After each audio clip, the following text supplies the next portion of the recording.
be done for Parkinson's. All right.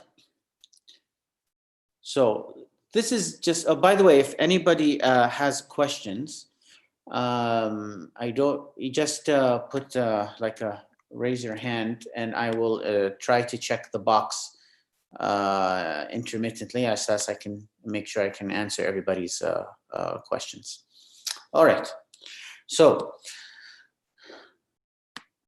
let's start here with just an overview of movement disorders. Is everything clear?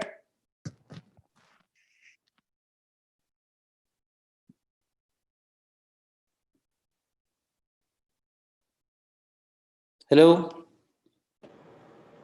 Yes, دكتور. احنا معك على الشاشة. تمام خلاص. All right, so we're going to start here, which is called abnormality of movement. All right, and then you will see that the abnormality of movement divides into two items, divides into hyperkinetic and hypokinetic movement. Hyperkinetic meaning excessive movement, whereas hypokinetic means a decrease in movement. Kinetic, or from kinesia or kinesis, means movement. All right.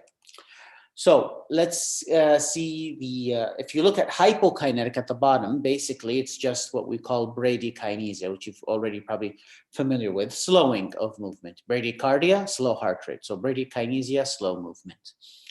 Hyperkinetic, there's a list. These are just some of the common hyperkinetic disorders: myoclonus, chorea, tremor, dystonia, and there are some others which we don't need to go into much details, and we'll talk about these.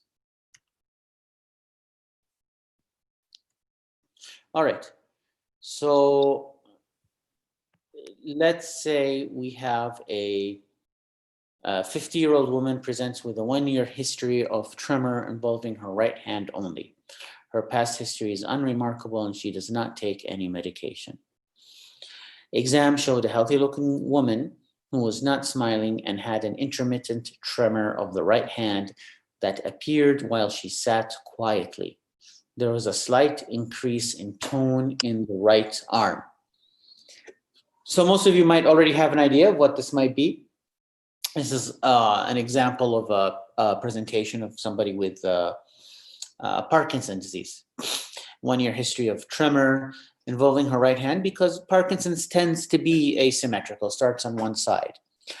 Past history is unremarkable and does not take any medication. The exam showed a healthy person who was not smiling, not because she's upset, but there's a decrease in facial expression in patients with Parkinson's disease. All right, so let's get some terms clarified. There's tremor, rigidity, and bradykinesia. These are some important terms. Tremor is an involuntary rhythmic oscillatory movement around a joint axis. So I think some key terms here is that it's oscillatory, okay? It moves along an axis. It vibrates along an axis, or there's a rhythm along an axis. If you have your arm, you draw a line through your arm, and that tremor would be hand moving above and below that imaginary line. All right, now rigidity is an abnormal increase resistance to movement that is not related to the velocity of movement. Now, why is that sentence important? Is because we want to discriminate it from spasticity. Now, spasticity, if you move the hand, sometimes in mild spasticity, if you move the hand, not too quickly, slow movement, you might not notice spasticity. But if you begin to move it faster, you begin to get resistance from the muscles. But rigidity doesn't really have that effect. You'll always find the arm rigid, for example, whether you're moving it quickly or not. Bradykinesia is basically slowness of initiation with progressive reduction in speed and amplitude of a repetitive action. So slowness of initiation, to get the movement started, it looks like it's going to be slow, it takes time.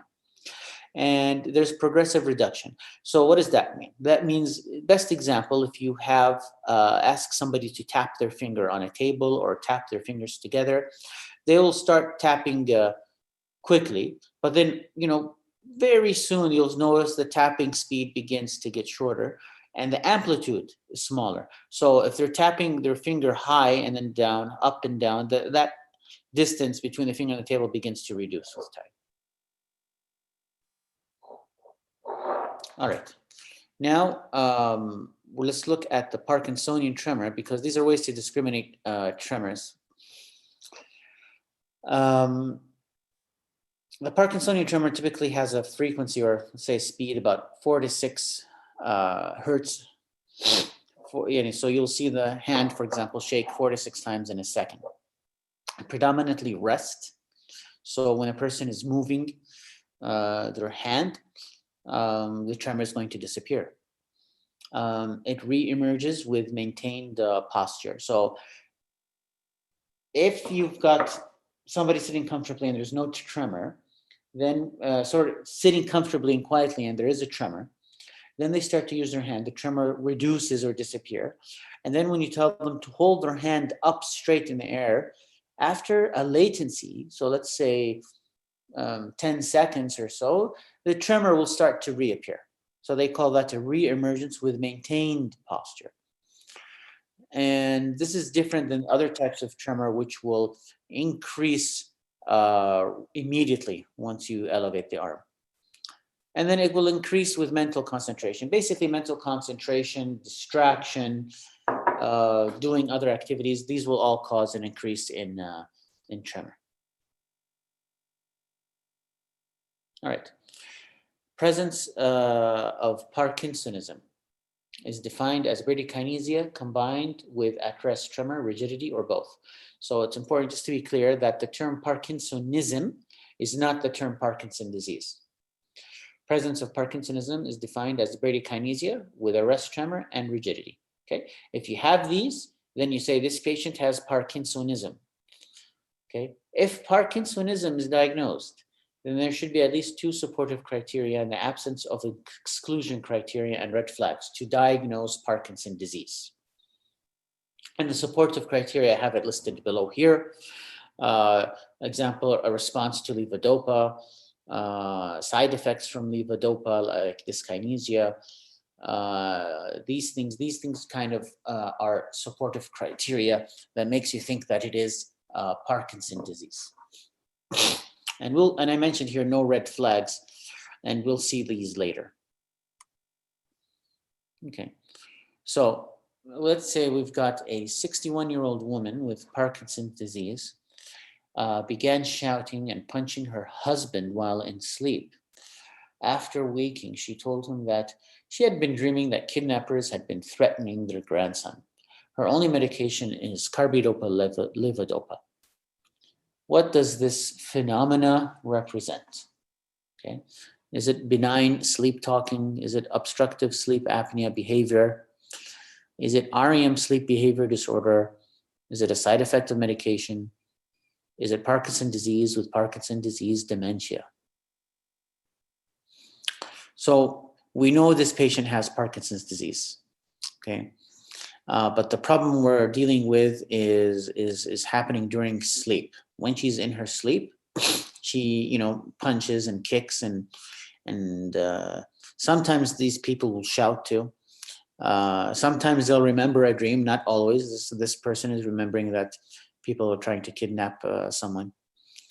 So is this, it's definitely not benign sleep talking, because there's a lot more than talking going on here. This is not how you diagnose dementia. So the last one is not Parkinson's disease dementia. We have diagnosing dementia requires other criteria. So we're stuck with obstructive sleep apnea behavior. That's, very more like a made-up term to say that this is a obstructive sleep apnea. But what we have here is something called REM sleep behavior disorder. So REM is rapid eye movement. It's a period of sleep. It's if you're awakened during REM, then you'll remember your dreams. If you're awakened during other phases of sleep, you might not. but REM, the eyes are moving in REM. So if you look at somebody in REM sleep, while their eyes are closed, you can tell that the eyes are moving underneath their eyelids. So normally our body paralyzes us during REM sleep. And that is important, is because so we don't act out our dreams. So when this mechanism is lost, which we tend to see it in Parkinson's disease, sometimes happening even before Parkinson's disease, it's called an REM sleep behavior disorder. And this is an introduction to non-motor symptoms. REM-BD, REM behavior disorder. Hyposmia. Hyposmia means a decreased inability to smell. So it's interesting. The REM disorder, the hyposmia, these could all start years before Parkinson's disease establishes itself.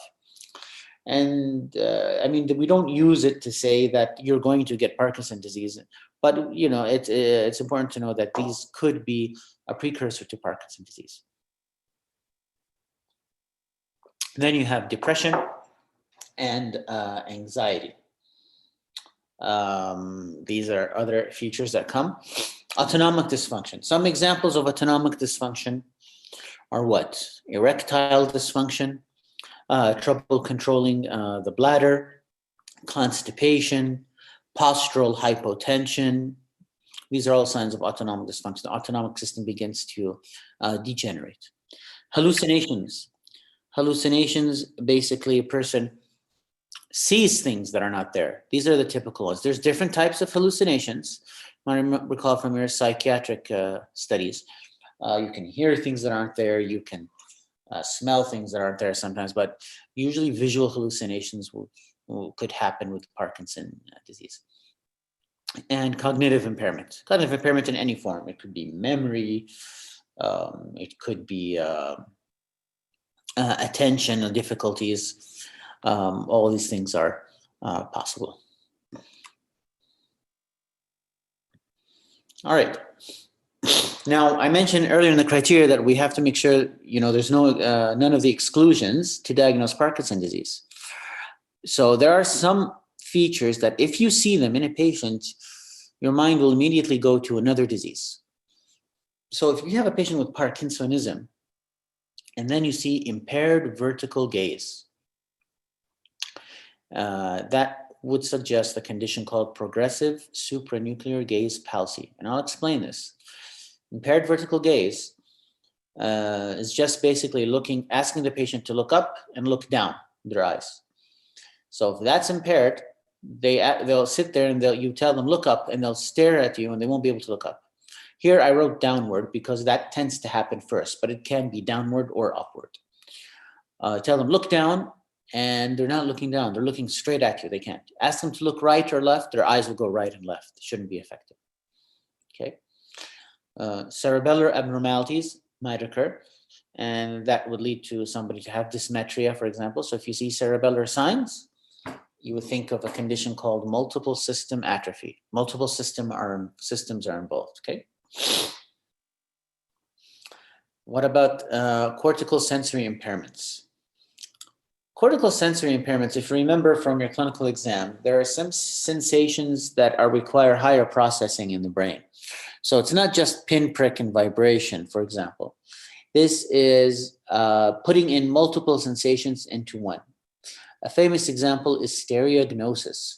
You put a key in a blindfolded person's hand, and you tell them to move the object in your hand and guess what it is. And they can feel it immediately, all the features of it, and say, oh, this is a key. So this is a higher cortical sensation, because it's not just he's not just saying it's cold, it's hot, it's sharp, it's dull. He's putting the features of the key, the metallic surface, the temperature, the rough, irregular edges of the key. He's putting it all together into one sensation. They call that cortical sensation. So that could be, if you see that impaired, then you think of a condition called cortical, from cortical parts of the brain, basal, from the basal ganglia, degeneration. So there's these two areas are degenerating.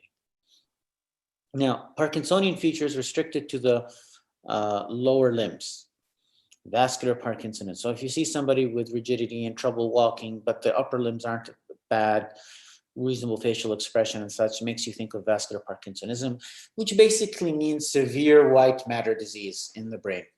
Lots of maybe previous small strokes that weren't noticed, lots of small vessel disease due to chronic hypertension.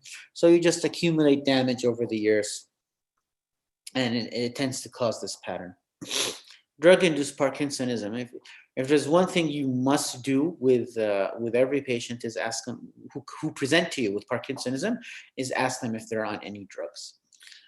Any medication, lots of medication will cause this, and the most famous one is antiemetic, like metclopramide.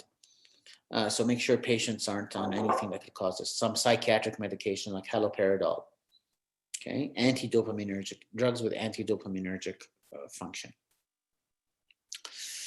An absence of a response to LDCD. I mentioned earlier in the criteria the response to medication.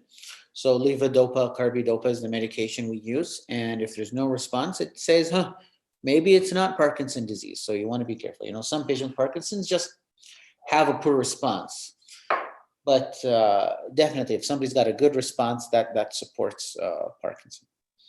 And dementia. You know, if somebody presents to you with dementia early on, it's usually not Parkinson's disease, because Parkinson's disease, dementia, and cognitive impairment, when it develops later on in the disease. And if you have a pattern of dementia that goes with frontal lobe and temporal lobe dysfunction, like frontotemporal dementia, that will make you think of a different disease process. So let's talk about the red flags, which is kind of similar to what we saw on the previous page. Early falls, because it happens in all those disorders, but not Parkinson's disease. Falls tend to happen later on. Bulbar dysfunction, so somebody having swallowing difficulty early, you know, their voice changes quickly early, that's important. Inspiratory and respiratory dysfunction, okay, early autonomic failure, early severe anterior callus and dystonic posture of limbs. Anterior callus is when you have your head bending down forward very severely. They call it anterior callus. It's a type of dystonia. Absence of non-motor features, pyramidal weakness, and symmetrical Parkinsonism. Remember the story of the woman we started with? She's got tremor on the right side only. Later on, it becomes bilateral, but you'll always see the asymmetry. But when things start symmetrical from the start, you might think of drug-related causes, or it's a red flag that this might not be typical Parkinson's disease, one of the other disorders. Okay, I'm going to start the video.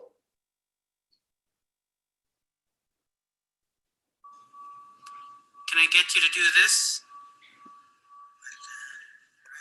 Yes. I'm asking him to tap, and you can see Go the faster? tap. He's going faster now, And but now then do it with your left hand. he slows down later on.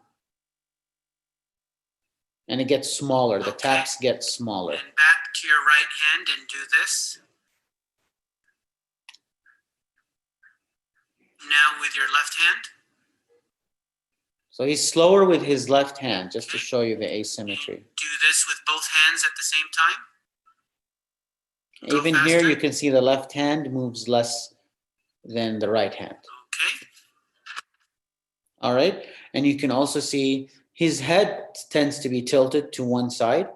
And that's a type of dystonia. I mentioned you can get anterior callus where the head is forward in some cases, but in his situation, his head was turned to the right side. And there was not a lot of facial expression during this assessment.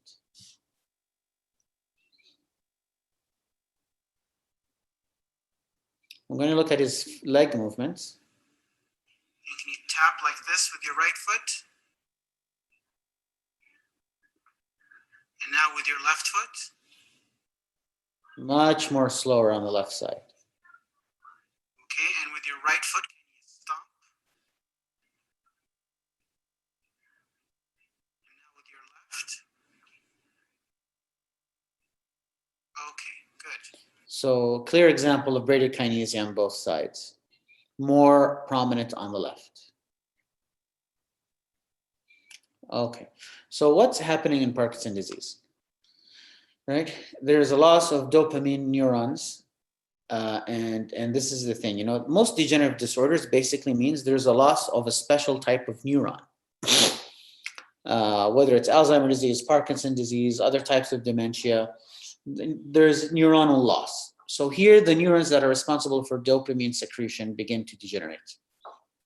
And this is located in the substantia nigra. About 60 to 80% of the dopaminergic neurons are lost before somebody starts to show signs. So once they start showing signs of Parkinson's disease, they've already lost 80% of these dopaminergic neurons. Why are these neurons dying? Not exactly sure why, but there is an abnormal protein that comes in these neurons called alpha-synuclein. They form Lewy bodies, and then this will lead to neuronal death. The median age of onset is around 62. So, a lot of people will have it at younger times. But, young age is also considered a red flag that this might not be typical Parkinson's disease. So family history is a risk factor. Environmental factors are not really clear. Suspected: pesticide exposure, rural areas, well water drinking. Some people believe that caffeine and smoking might be protective, or even hormonal therapy in some women. Investigations. So, like I said, the most important thing is what you see clinically on these patients. Primarily clinical diagnosis, and what you want to reserve the imaging for those atypical cases was when you get other red flags, or if you're suspecting anything different. All right. So most of the time we do scan these people. In young, you want to consider other diseases. One famous one is Wilson's disease. So you check copper levels in the body. Okay, if there's excess copper, then that might suggest that Wilson's disease. Wilson's disease is a disease of the liver where there's abnormal metabolism of copper. Then copper will accumulate in the brain and give you a picture of movement disorders. Rapid progression also makes you think of other diseases. Sometimes you need to do more investigations, like CSF analysis, imaging, and other type of workups. All right. So levodopa, carbidopa is one of the main stages of management. Levodopa turns into dopamine once it gets into the brain, and carbidopa doesn't really affect directly the neurons. Carbidopa just keeps the levodopa alive in your blood system so that it reaches the brain. Then a lot of it is metabolized. Once you've swallowed the tablet, a lot of it is metabolized. So carbidopa helps reduce the effect of it being metabolized before reaching the brain. Dopamine agonists like pramipexole, rotigotine, these also are other medications. These are direct. They don't need to be converted. MAOB inhibitors, COMT inhibitors. COMT inhibitors are add-ons, right? They're like carbidopa. So there's another drug that's like levodopa / carbidopa / a COMT inhibitor, right? It has three. It also keeps levodopa longer in the system. Mantidine is older therapy, not being used as much. Anticholinergics are also older therapy, not being used as much. And deep brain stimulation. This is a surgical procedure where you put electrodes into the basal ganglia. You use it in very select cases. Usually patients have to have a response to medication, but are taking just such too high a dose that it's not giving them, it's giving them too many side effects.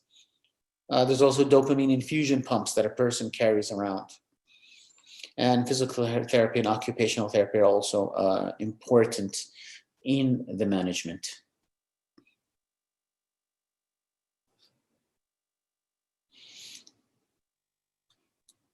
Okay. So if you've got a Parkinson's disease patient who is on carbidopa, levodopa. Hello? كان في سؤال؟ No? Okay. Parkinson's disease patient is on carbidopa, levodopa. she takes one pill at 8 a.m., one pill at 1 p.m., and one pill at 6 p.m. Changing the regimen to one pill every 4 hours is most likely to reduce which of the following conditions? Okay, so I'm going to introduce a concept to you that happens with Parkinson patients. So she's taking her pill 3 times a day, 8, 1, and 6. So if I want to change it to 4 times a day, it's going to help her with what? Okay, so if I give a medication like levodopa has a short acting, short duration of action. Okay, it'll stay effective for the patient. They take it, it'll help them for 1 hour or 2 hours, and then it'll go out. The effects will go, and they need another dose. So sometimes you have to make it more frequent. So most likely we're talking about what? We're talking about when the medication wears off, right? You take a dose at 8 o'clock, 10 o'clock, 11 o'clock, it's worn out, so wearing off. So this is something we do to help reduce the wearing off phenomena. Okay, so wearing off, this is a questionnaire given for patients, but I just want you to have a look at it so you get an idea about it. If you look here, the typical pattern of wearing off during the day. So the first thing on the x-axis, we see the PD medication is administered. You see the arrow pointing up? That means Parkinson's disease medication is administered. And then on the curve, you see symptoms are alleviated, and then symptoms begin to return. And you see that where that red line is, it says wearing off period. All right, that red bracket is wearing off period. And then you give medication again, and then the medication will work again, and then the same thing repeats itself throughout the day. So if you give it more frequently, you'll be able to catch these curves before they dip under the line, before the symptoms begin to decrease. Okay?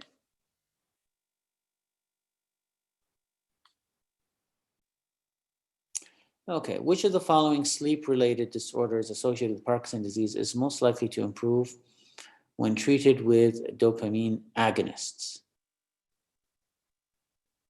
All right, so obstructive sleep apnea, REM sleep behavior disorder, restless leg syndrome, unintended sleep episodes, or vivid dreaming. All right, so I wanted to use this question to highlight some one symptom we didn't talk about much, and I'll tell you, which is called restless leg syndrome. It's pretty common. Maybe 15% of the population will have it. It's not, strongly associated with Parkinson's disease, but it happens in Parkinsonian patients. It's a sensation that, you're trying to rest or lie down and you get this ache in your legs, or this strange, creepy, crawling sensation that makes you want to get up and move. You get up and you walk, and then it goes away. Then you try to sleep or sit down for a long time in an airplane or something, and your legs just start acting up. So it's called restless leg syndrome. So this particular condition will also respond to Parkinson's disease medication. So as far as in the long term, patients are prone to dementia. Dementia could happen in 24 or 30% in Parkinson's disease patients. Pneumonia is the leading cause of death in Parkinson's disease, followed by cardiovascular event, stroke, and cancer in most surveys. So Parkinson's disease doesn't directly lead to death, but sometimes pneumonia might be related to it because they have trouble swallowing eventually with time. If they have trouble swallowing, they're going to be at risk for having aspiration and pneumonia. So in summary, Parkinson's disease is characterized by bradykinesia, resting tremor, and rigidity. Non-motor features are equally important manifestations, and we need to recognize these. Idiopathic Parkinson's disease is just one condition that can give Parkinsonism, when we saw a list of other disorders that can do it. And levodopa is the mainstay of treatment, and response does decline with time. Okay, so we can stop here, and I'd like to give everyone an opportunity to ask me questions.